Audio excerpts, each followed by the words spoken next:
obviamente empiezan a aparecer dudas, ¿no? Ahorita estamos viendo más ideas básicas. ¿Alguna comentario ahorita?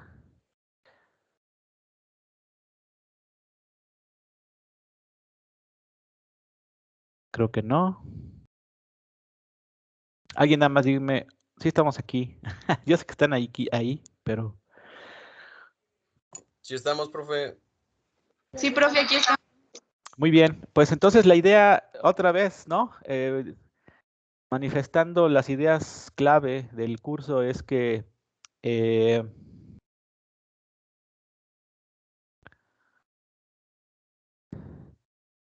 cálculo vectorial, así es como el título del libro, ¿no? El Marsden y Tromba, cálculo vectorial o multivariable, estudia las operaciones de derivadas e integrales, ya no sobre espacios unidimensionales, sino en espacios multidimensionales. Y pues verán que obviamente en la física, pero también en la termodinámica y en otras áreas, como dije, pues si se podría cuantizar un factor de contraer cáncer en función de sus de varios efectores, de varias variables, pues también se utilizaría estas operaciones del cálculo vectorial, ¿no? Por supuesto, pues mucho más, hay mucha más aplicación en la física porque, bueno, pues los físicos han encontrado formas de encontrar muchas leyes y expresarlas matemáticamente, ¿no? Ese ha sido el éxito de la física en cuanto a área, ¿no? Que muchos fenómenos físicos de alguna manera se han puesto de manera matemática y eso permite un poquito, no, más bien permite su reproducibilidad y que sean claras las reglas, ¿no? Pero esto, con eso le quiero decir que realmente se utiliza mucho el cálculo vectorial porque todas las leyes están escritas para en 3 dimensiones mínimo, ¿no? 3 dimensiones. Y hay que derivar e integrar en 3 dimensiones. Vamos a ver todas las aplicaciones que eso conlleva. Maxwell, espero que conozcan a Maxwell.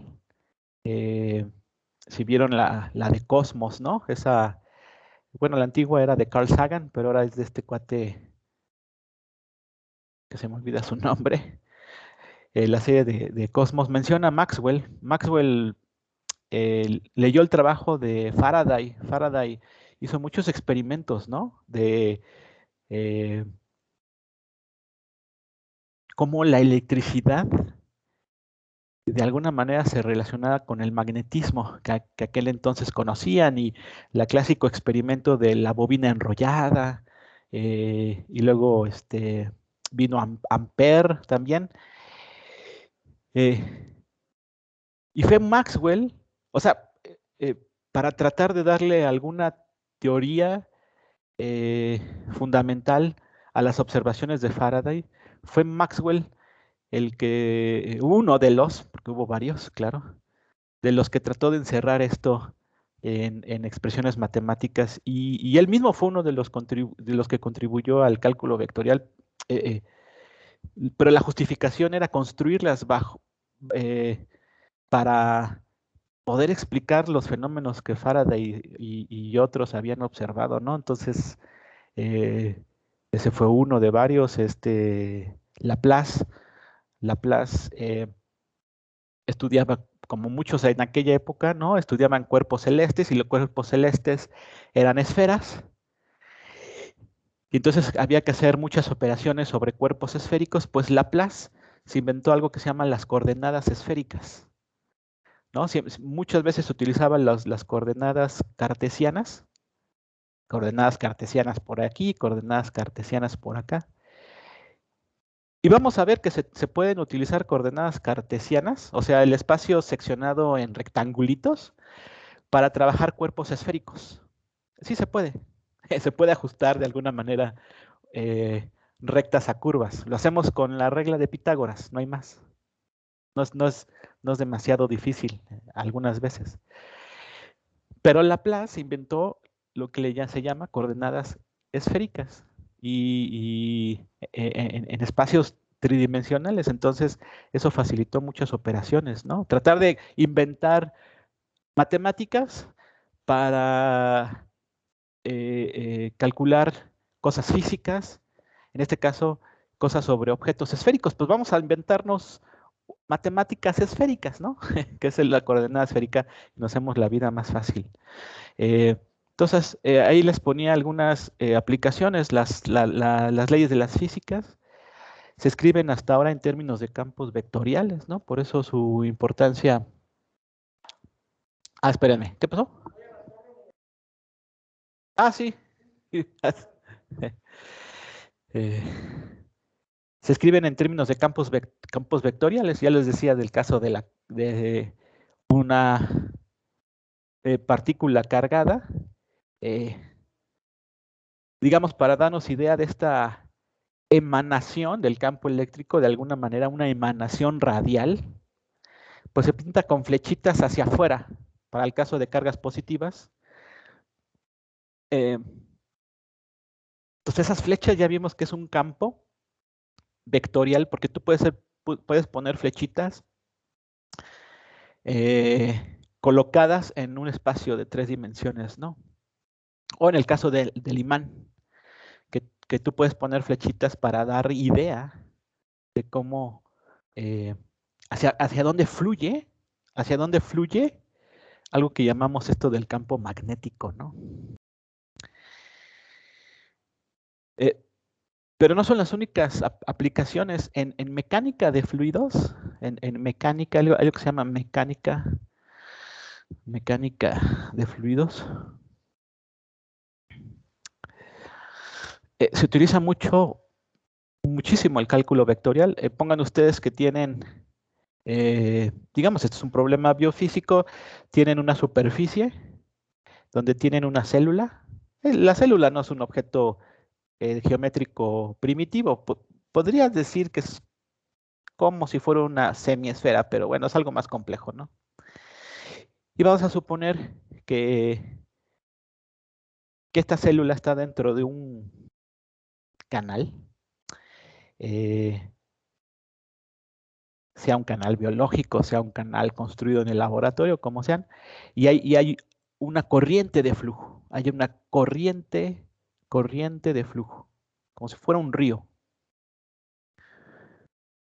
Como si fuera una corriente, hay una velocidad, entonces la velocidad en corrientes de un fluido, típico el agua, se escribe también como un cálculo, como un campo vectorial, porque son flechas que indican la dirección de la velocidad, ¿sí?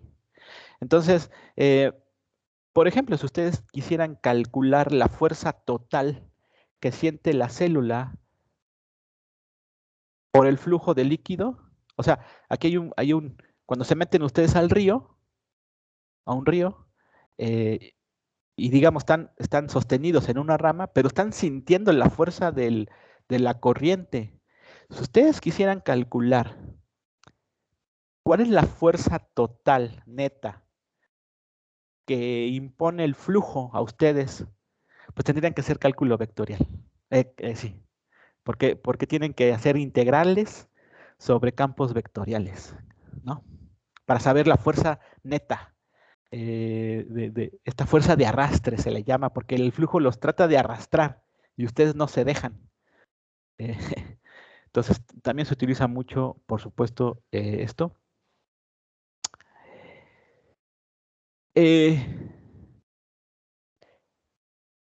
Aparte, por eso se llama cálculo, porque vamos a derivar e integrar sobre funciones multievaluadas o multidimensionales. aparte de integrar y derivar, en sí mismo es muy útil saber cómo se expresan, por ejemplo, objetos, ¿no? Objetos, llámese una esfera. Cómo se expresan objetos como una esfera o una elipse o esta especie de, no sé cómo llamar, esta, esta geometría que estoy aquí señalando. Un parásito raro, una especie de dona, una especie de lombriz, el Nautilus, que es un caracol. ¿Cómo expresar estas cosas? Que obviamente son cosas tridimensionales, o sea, son objetos tridimensionales. Algunas, algunas de interés biológico, porque algunos organismos tienen estas formas. Eh, algunas geometrías naturales, ¿no? Orgánicas o inorgánicas. ¿Cómo expresar esto matemáticamente? O sea, también necesitamos hacer gráficas en 3 dimensiones. Entonces, ¿cómo hacer? ¿Hay una expresión matemática para estas figuras? Sí, sí las hay, ¿no? Entonces, claro, aparte de hacer integrales y derivadas, en sí mismo el saber expresar objetos en 3 dimensiones, pues es útil, ¿no? Vamos a ver qué se llama eh, una relación o una ecuación parametrizada. Parametrizada. Que no va a servir mucho para graficar estos objetos, ¿no? ¿No? Y bueno, ahí no es que vaya yo a contestar esta pregunta, pero está interesante, ¿no? ¿Por qué unas geometrías son biofísicamente más favorables que otras en algunos organismos? Eh, entonces, cosas interesantes. Y bueno, y para ello hay que saber cosas básicas de cómo graficar en sí objetos tridimensionales.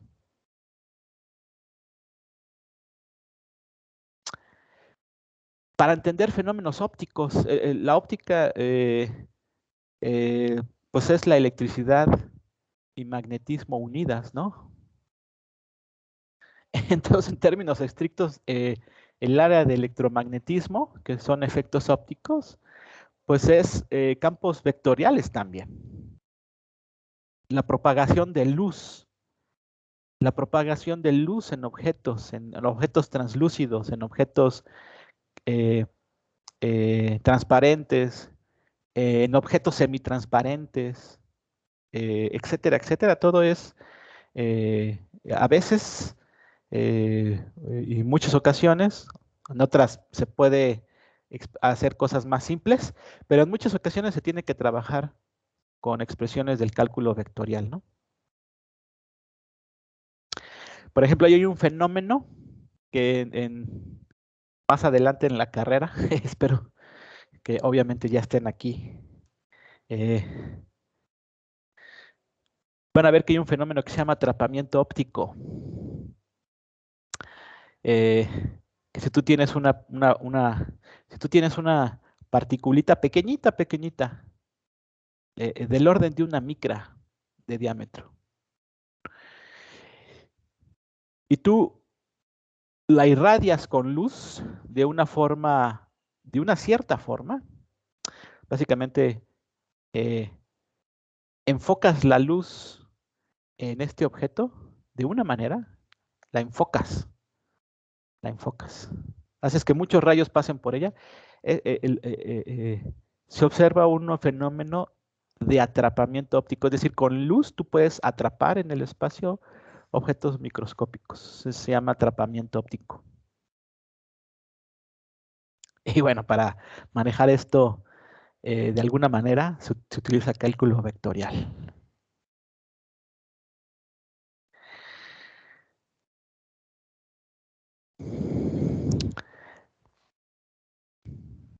Para entender el fenómeno de electroforesis y dielectroforesis,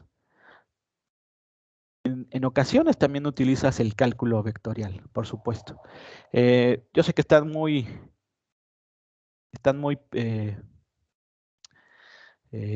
primigenios para saber qué es electroforesis, a lo mejor sí lo saben. En la carrera la van a conocer. La electroforesis es, por ejemplo, si ustedes tienen una proteína, aquí yo lo puse como una esfera, pero hagan de cuenta que es una proteína esférica. Esa proteína tiene muchas cargas en su superficie y adentro, cargas positivas, negativas, por los aminoácidos que tiene. Pero hagan de cuenta que ganan las cargas positivas que las negativas, ¿no? Por alguna razón hay más aminoácidos cargados positivamente y sucede que de manera global, de manera neta, esta proteína está cargada positivamente porque hay un exceso de cargas positivas respecto a las negativas y no es un objeto neutro, eléctricamente neutro. Entonces, si tú pones esta proteína cargada en un campo eléctrico, el campo eléctrico va a hacer que esta proteína cargada migre hacia la dirección del electrodo negativo. Entonces, con esto puedes hacer separación de proteínas, dependiendo de la carga que tenga cada proteína, ¿no? Ahora, la dielectroforesis es algo más sorprendente porque la dielectroforesis también utiliza campos eléctricos, pero utiliza algo que se llama campos eléctricos no uniformes. Le digo, esto no es que se lo aprenda, ¿no? Esto es relajación total, porque también se tienen que relajar, ¿no? O sea, no todo lo voy a preguntar en el examen. Y los que me conocen saben que el examen sí pregunto cosas de clase, ¿no? Y una que otra pregunta que los rete, ¿no? Pues ese es el chiste de retarlos un poco, pero pues que pasen. No va a pasar el que de plano le eche flojera eterna, ¿no?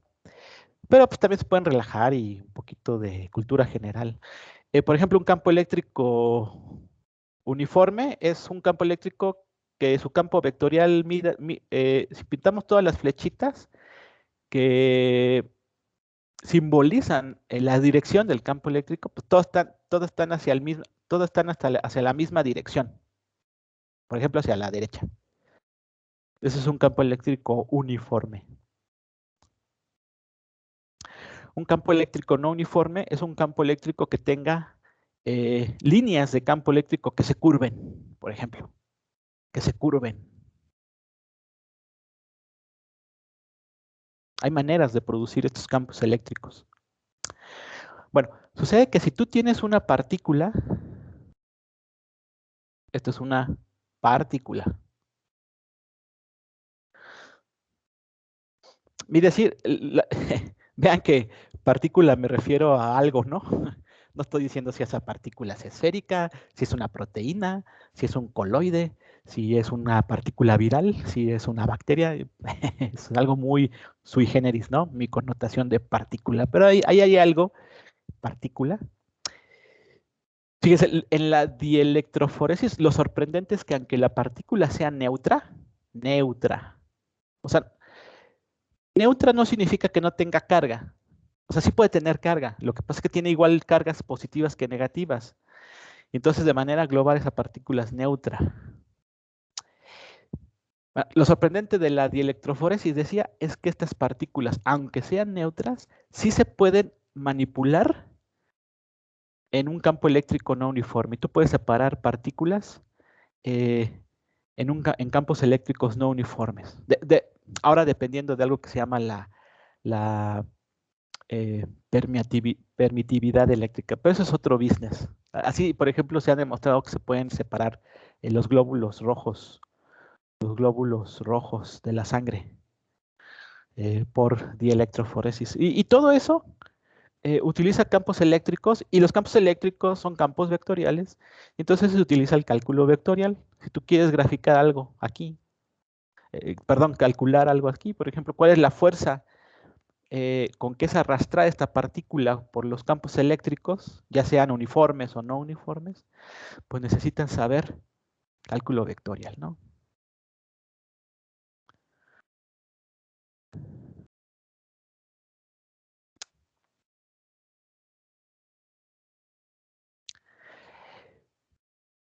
Otro ejemplo, fenómenos superficiales o regidos por la tensión superficial. Ustedes saben, eso lo aprendemos desde la prepa, ¿no? O sea, si tenemos la superficie de un líquido, por ejemplo, aquí tenemos un líquido, no sé, el agua. Y arriba tenemos otro líquido, aceite, o tenemos aire, o sea, un gas. En la superficie hay algo que le llamamos tensión superficial, ¿no? Tensión superficial. Y ese es un escalar, es un valor, no tiene dirección, es un valor, tensión superficial. De hecho podríamos ponerlos, tiene unidades de newtons sobre metro, pero esto es equivalente a poner unidades de energía, joules, sobre metro cuadrado. Simplemente multipliquen y dividan por metros y les queda joule sobre metro cuadrado. Si estas son una unidad de energía y la energía es un escalar. La energía no tiene dirección.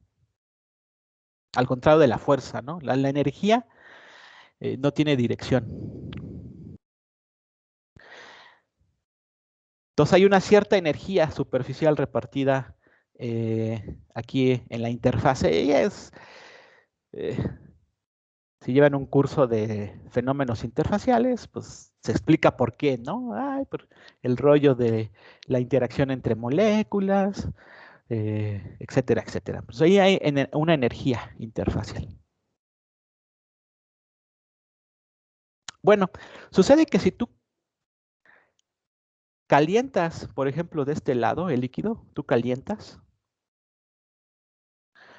o echas jabón, detergente, por ejemplo, en polvo, jabón, jabón. El valor de la tensión superficial en esta región donde calientas o echas jabón, disminuye. La tensión superficial se pone con una letra Rho en muchos libros.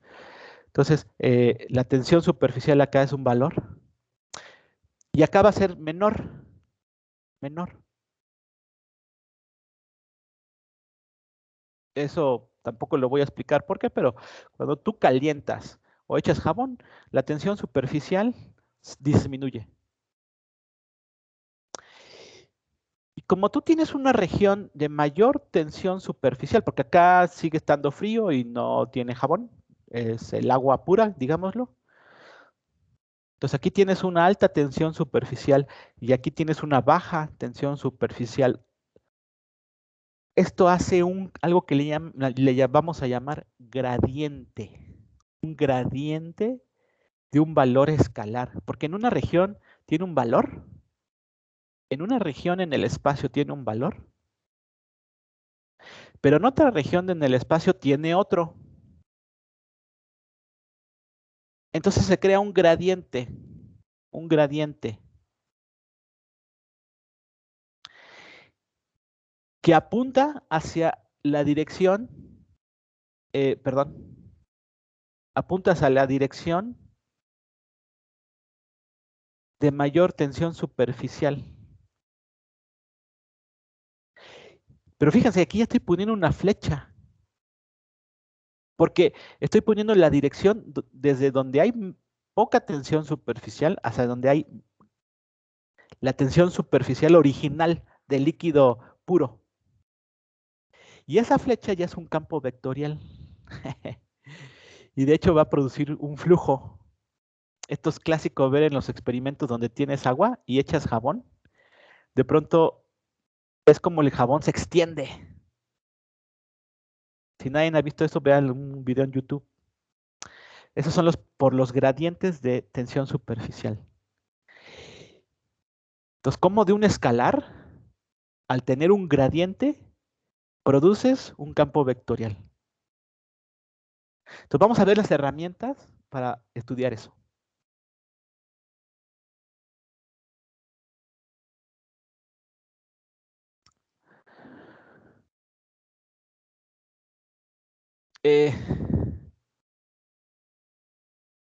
Pues ya está, esto es muy gratificante, lo que acabamos de ver, porque pues es puro choro, pero ahora sí vamos a pasar a el repaso de cosas básicas que voy a estar utilizando. Esto casi seguro que lo saben, pero pues lo voy a repasar.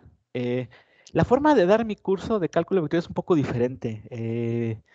Eh, Porque yo, por ejemplo, cuando veamos las derivadas, voy a ver la derivada de todas las eh, formas que ya les comenté acá, en, en, en, desde esta página, ¿no? De esta página a esta, que ya tengo todo puros rayones, ¿no? Variedades de cosas desde una dimensión, 2 dimensiones, 3 dimensiones y campos vectoriales. O sea, este es digamos, como mi contenido del curso.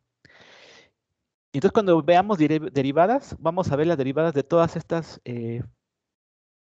formas al mismo tiempo. Bueno, o sea, en ese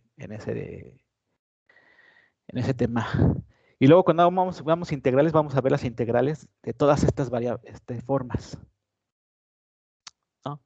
Entonces, es más o menos la forma en que yo estructuro este curso. Pero desde un inicio les pongo lo que vamos a ver. No vamos a ver más de lo que ya les dije. Lo que tenemos que hacer es derivar e integrar esas formas. ¿Y qué significa? ¿No? Recuerden, eso lo aprendimos en el cálculo 1. La derivada es la línea tangente. Y la integral es la área bajo la curva. Bueno, está muy bien. Ya, cualquier persona que te pregunte en la calle, eh, con cuidado, con cubrebocas, qué es la derivada y la integral, tú le explicas. Ah, bueno, lo mismo vamos a ver ahora qué pasa en espacios multidimensionales, ¿no? Bueno. Chicos, los tengo que dejar. Les digo, me tengo que conectar a un examen de titulación. Y pues disculpen, ¿no? Nos vemos el martes. Ya la próxima semana sí ya no tengo interrupciones de este tipo. Que le vaya bien, gracias. Gracias, profe. Hasta el martes. Gracias.